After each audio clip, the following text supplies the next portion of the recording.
आज अगर डॉक्टर जितेंद्र सिंह ने बैक टू बैक 10 साल इस एमपी सीट पे राज किया, पीएमओ हाउस की एक मजबूत कड़ी बने रहे, उसके रहते अगर उन्होंने कुछ नहीं किया तो ही आज उनको ये महसूस हो रहा है कि मेरी नाकामयाबी कहीं मेरी हार का विषय ना बन जाए। किसानों का आंदोलन वो भाजपा सरकार से बार बार बैक टू बैक मांग रहे हैं, लेकिन उनको आरक्षित नहीं किया जा रहा है। और उसके कारण से ये है कि देश की स्थिति ऐसे पहुंच गई है कि देश में अगर अनाज ही उत्पन्न नहीं होगा तो देश कैसे चलेगा। एक तो हमारे किसान, एक हमारी महिलाएं, माताएं, बहनें, वो तीसरा हमारा बेरोज़गार युवा, चौथा हमारा जो अभी आज की एक डेट में इकोनॉमी सिस्टम चल रहा है, और पांचवा जो है देश की प्रगति को लेके उन्होंने अपना घोषणा पत्र जो है वो बनाया हुआ है। युवाओं के लिए अग्निवीर को भी उन्होंने कहा है कि अगर हो सका तो हम इसको हटा के हम रेगुलर आर्मी की भर्ती लाएंगे। वही कांग्रेस का टाइम था जो आज से 10 साल पहले भर्तियाँ धड़ाधड़ हर साल में होती थी, और भर्ती होने का एक ही होता था कि हमारे लड़के युवा जो थे वो नशे से मुक्त रहते थे। ये 370 तोड़ने का एक नशा था कि बाहर के बालू माफिया को यहाँ पे लाना, जो यूपी में एक एजेंडा होता था, वही आज जे&के में हो गया। दानिश नो देख रहे हैं अब कठुआ से मैं हूँ राजकुमार। जिस तरह से अभी लोकसभा इलेक्शन की तैयारियों में हर कोई पार्टी जो है जुट चुकी है। बात करें तो यूपी के मुख्यमंत्री योगी आदित्यनाथ जहाँ कठुआ पहुँचे हुए थे और काफ़ी सारे समर्थक जो है उनको सुनने के लिए वहाँ पे पहुँचे थे। मुख्यमंत्री हैं योगी आदित्यनाथ, उन्होंने अपील की है कि डॉक्टर जितेंद्र को है भारी मतों से जिताया जाए। हमारे साथ कांग्रेस के डिस्ट्रिक्ट वाइस प्रेसिडेंट है संजय राजदान जी, सीनियर हैं, और उनसे जानेंगे कि स्टार प्रचारक बुला के वो वोट मांग रहे हैं। जी सर, क्या देखते हैं कितना जो तब्दीली आएगी? पहले तो मैं आपका धन्यवाद करूंगा कि आपने इस वार्ता में मेरे को ये बुलाया। योगी आदित्यनाथ जी यूपी के जो प्रचार करने आए थे हमारे डॉक्टर जितेंद्र सिंह जी के लिए, तो मैं आप राजकुमार जी आप यहीं एक बात काटूंगा कि अगर आप इतने काबिल हैं, आपकी काबिलियत हमेशा अगर आपको दिख रही है, तो मुझे नहीं लगता कि किसी के आपकी काबिलियत दिखाने के लिए किसी बाहर वाले की ज़रूरत पड़े। अगर आप में कोई काबिलियत में कोई कमी रह गई, आपकी काबिलियत पे कोई शक रह गया, आपकी काबिलियत प्रूव नहीं हो पाई, और वो भी बैक टू बैक 10 साल तक, तब आपको ऐसे स्टार प्रचारक बाहर से लाने की ज़रूरत पड़ती है। जहां आपको लगता है कि मैं कमज़ोर हूं, मेरी कड़ी कमज़ोर है, वहां मैं किसी बाहरी समर्थन को और बाहरी दिग्गज नेता को लेके आऊं जिससे कि मेरा प्रचार किया जा सके। तो यही मैं आपके पहली बात यहीं पे देखूंगा कि आज अगर डॉक्टर जितेंद्र सिंह ने बैक टू बैक 10 साल इस एमपी सीट पे राज किया, पीएमओ हाउस की एक मजबूत कड़ी बने रहे, उसके रहते अगर उन्होंने कुछ नहीं किया तो ही आज उनको ये महसूस हो रहा है कि मेरी नाकामयाबी कहीं मेरी हार का विषय ना बन जाए। इसलिए उन्होंने आज जो है वो योगी आदित्यनाथ जी को अपने साथ लाया, और अभी आने वाले 2 दिनों में पता लग रहा है कि प्रधानमंत्री जी भी जो एक पूरे देश की गौरव हैं, गौरव सम्मान हैं, अगर वो सम्मान आके इस तरह से वोट मांगना शुरू कर रहा है, तो मुझे लगता है कि कहीं ना कहीं लोगों के साथ न्याय नहीं हुआ पिछले 10 सालों में। बैक टू बैक बार बार उन्होंने लोगों ने जो मोदी जी के नाम पे वोट डाला, वो न्याय नहीं हुआ, और उस न्याय को बदलने के लिए जो आज पब्लिक का रुख हो गया है, ये वो देखने को मिल रहा है। तो क्या देखते हैं, पहले राहुल गांधी जी का भारत जोड़ो यात्रा, उसके बाद न्याय यात्रा, अभी न्याय पत्र भी आपने घोषणा पत्र के नाम से निकाला है। देखिए, न्याय पत्र में तो साफ स्पष्ट लिखा गया है, 5 चीज़ों पे उन्होंने फोकस किया है। उसमें जो 5 हमारी आप अगर साइंस जानते हैं तो हर एक ह्यूमन बॉडी के जो 7 मनके होते हैं, रीढ़ की हड्डी के, कोई भी इंसान जब खड़ा हो सकता है वो इन 7 मनकों पे खड़ा होता है, और उसमें से अगर जो मेन इंपॉर्टेंट होते हैं वो 5 मनके होते हैं। 5 मनके जो आपके स्पाइनल कॉर्ड से लेके आपकी लोअर बैक तक जाते हैं, और L4, L1, L2, L3, L5 तक जाते हैं। वही 5 मनके मैं मानता हूँ कि हमारे जो प्रेसिडेंट है, जो हमारे इसका खड़गे जी हमारे प्रेसिडेंट है पार्टी के, और हमारे राहुल गांधी जो इस टाइम इसको लीड कर रहे हैं, उनकी तरफ से अगर ये 5 जो रीढ़ की हड्डियों के मेन पॉइंट्स डिस्कस हैं, एक तो हमारे किसान, एक हमारी महिलाएं, माताएं, बहनें, वो तीसरा हमारा बेरोज़गार युवा, चौथा हमारा जो अभी आज की एक डेट में इकोनॉमी सिस्टम चल रहा है, और पांचवा जो है देश की प्रगति को लेके उन्होंने अपना घोषणा पत्र जो है वो बनाया हुआ है। और इसी 5 मनकों पे ही, इसी 5 रीढ़ की हड्डी पे जो है वो देश खड़ा है, और उसी को प्राथमिकता देते हुए महिलाओं के लिए उन्होंने सम्मान निधि योजना लाई है कि भाई हर एक महिला को 1 लाख रुपया जो है वो सालाना मिलेगा। फिर युवाओं के लिए कि भाई आपको, हम जैसे ही सत्ता में आते हैं 30 लाख नौकरियां जो है अभी पड़ी हुई हैं, जो आरक्षित हैं, जिनको नहीं उन पे ना नोटिफिकेशन निकला है, ना उन युवाओं को नौकरी मिली है, वो आ जाती है। तीसरी किसानों के लिए, क्योंकि आज का अखबार पढ़ लीजिए कि किसानों की ऐसी स्थिति हो गई है कि आज की डेट में जम्मू कश्मीर में 1 लाख हेक्टर ज़मीन पे फसल नहीं उगाएगी।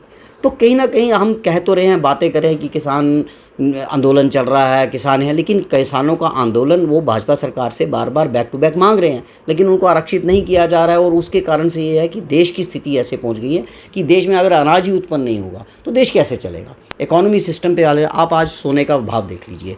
आज 2 महीने पहले जो था वो सोने का भाव था 50,000 के करीब, आज का रेट आ गया है 71,000। अब बताओ, एक गरीब परिवार ने अपनी बेटी बहू बच्ची की शादी करनी कैसे होगी? नहीं हो सकती। 71,000 में 1 तोला सोना मिलेगा, उसकी बनवाई तो मतलब यह है कि कहीं ना कहीं गरीब बिल्कुल ख़त्म हो गया। बीपीएल परिवारों के लिए राहुल गांधी जी ने जो एक घोषणा पत्र निकाला है, उसमें भी उन्होंने आरक्षण रखा हुआ है। महिलाओं के लिए एक आरक्षित रखा हुआ है कि 50% जो है महिलाओं को उनका हक दिया जाएगा। तो उन्होंने मातृशक्ति को भी बराबर, पूरी जो अब नवदुर्गा के दिन चल रहे हैं, तो उन्होंने इस माँ की शक्ति को भी उतना ही बराबर हक मिला है जिसकी वो हकदार हैं। तो यही घोषणा पत्र का जो है सारा है। युवाओं के लिए अग्निवीर को भी उन्होंने कहा है कि अगर हो सका तो हम इसको हटा के हम रेगुलर आर्मी की भर्ती लाएंगे। लड़कों को ये दिया हुआ है कि जो भर्तियां पीछे से रुकी हैं, आर्मी में एक बहुत बड़ा वैक्यूम बना हुआ है इतनी देर से, उस वैक्यूम को फिल करने के लिए उसकी नौकरियों को भी लाना है। अब मैं अपने क्षेत्र की बात करता हूँ, जिस विधानसभा क्षेत्र से मैं आता हूँ, मेरा बसोली क्षेत्र है। बसोली क्षेत्र में देख लीजिए, पिछले 6 साल से कोई भी भर्ती नहीं हुई है और लड़के जो हैं ओवर एज हो चुके हैं, क्योंकि आर्मी में जाने की एज होती है 18 से 24 या 25 साल। 24 साल के लड़के जब ओवर एज हो जाएंगे, क्योंकि फार्म ही नहीं निकले, तो सारे के सारे ओवर एज हो गए। आज ओवर एज हो गए, ना वो अग्निवीर के लायक रहे, ना वो सिंपल आर्मी के लायक रहे, ना ही वो भर्ती देख पाए। और आज उनकी सबकी पुकार है कि एक भर्ती तो करवा दो। और वही कांग्रेस का टाइम था जो आज से 10 साल पहले भर्तियाँ धड़ाधड़ हर साल में होती थी। और भर्ती होने का एक ही होता था कि हमारे लड़के युवा जो थे वो नशे से मुक्त रहते थे। आज नशा जो है वो एक बहुत बड़ा एक व्यापार बन गया हुआ है, क्योंकि लड़के फ्रस्ट्रेशन में हैं, लड़कियां फ्रस्ट्रेशन में हैं। जो बेरोज़गार होगा वो फ्रस्ट्रेशन में होगा और वो क्या करेगा, सिंपल इजी चीज़ पे जाएगा, वो नशे की तरफ जाएगा। आप कितना भी उसको समझा लीजिए, कितना भी उसको मोल्ड कर लीजिए, लेकिन उसकी बेरोज़गारी, उसका अकेलापन, उसका वेलापन जो है वो उसको खाता है, उसका ग्रास करता है। क्या देखते हैं कि चौधरी लाल सिंह जो हैं काफ़ी पुराने नेता हैं, 2 बार MP रह चुके हैं, MLA का टाइम भी उन्होंने निकाला हुआ है, हेल्थ मिनिस्ट्री बतौर फॉरेस्ट मिनिस्टर उन्होंने लोगों के लिए काम किए हैं। तो दूसरे डॉक्टर जितेंद्र भी कह रहे हैं 10 साल का अपना विकास दिखा रहे हैं, बड़े बड़े प्रोजेक्ट्स वो लाए हैं, वो उसकी बात कर रहे हैं। तो क्या देखते हैं, वोट जो है लाल सिंह को क्यों देंगे लोग?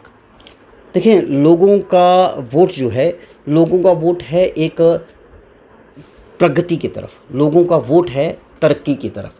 जितेंद्र सिंह जी जो बातें कर रहे हैं वो बिल्कुल सही कह रहे हैं कि बहुत बड़े बड़े प्रोजेक्ट आए, लेकिन वो प्रोजेक्ट हवा में रहे, कभी ज़मीनी स्तर पे वो इम्प्लीमेंट नहीं हो पाए।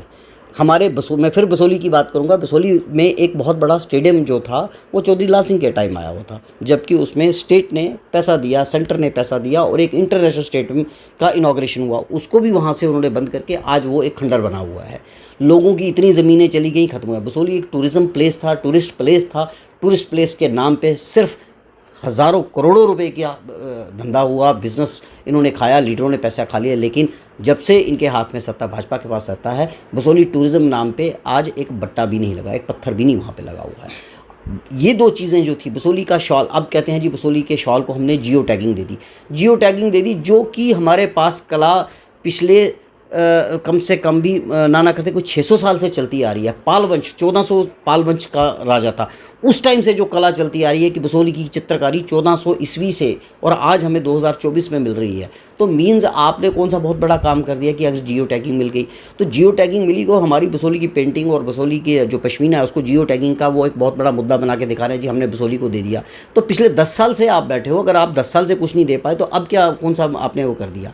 आप ये देखिए कि लाल बहादुर शास्त्री जी का टाइम देखिए, जब उनको प्रधानमंत्री, मैं उनके वर्किंग और आज के वर्किंग की एक डिफरेंस, छोटा सा डिफरेंस आपको समझाऊंगा कि जब लाल बहादुर शास्त्री जी कांग्रेस के जब प्रधानमंत्री बने और इंदिरा गांधी जब आई, तो उन्होंने देखा कि भाई किसान जो है एक रोड पे मर रहा है और हमारी जो कहीं ना कहीं हमारी फसलें जो हैं वो उतनी उपजाऊ नहीं हैं। तो आपको याद होगा कि उस टाइम हरित क्रांति आई थी। जिसका एक आज हिस्ट्री में नाम सुनहरे अक्षरों में लिखा है।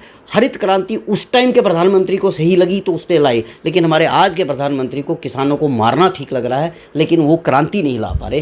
क्यों? क्योंकि बीजों पे देखिए जीएसटी आज कितना हो गया है। आपने कोई मशीनरी लेनी है तो 28% जीएसटी है। आपने अगर कोई बोरवेल निकालना है तो 28% जीएसटी देना है। आपने अपनी ज़मीन में पानी लगाना है तो आपको करना में उसका बिल अलग से लगना है। तो आप ये सारी देखेंगे, बिजली लेने के लिए आपको पोल के लिए पैसे खुद देने पड़ रहे हैं। तो ये सब चीज़ें कांग्रेस के टाइम नहीं थी।